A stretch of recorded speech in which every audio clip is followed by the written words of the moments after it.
At Ownzones, one of our challenges is that most of our customers are big enterprise companies and they already have invested in analytics platforms.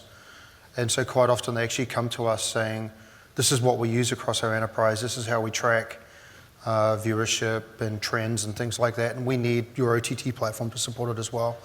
So we have a lot of different platforms that we work with based on our customers, hence why we're working with DataZoom too, because we want to make it more plug and play. But you know, our architecture is basically we have big data repositories up in AWS, we have Tableau on top of that, and then we have connectors into it from many different systems. We connect to all the different app stores, and each one of them has a very different way of thinking about a cancellation or a subscription, or you know, a billing event, or how long after someone cancels when they should be removed.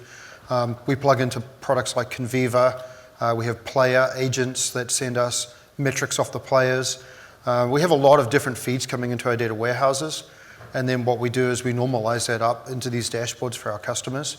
And so as we've evolved in the last 6 months, we've turned that now into dynamic experiences for our customers. And so, you know, it's no longer acceptable to say what's new.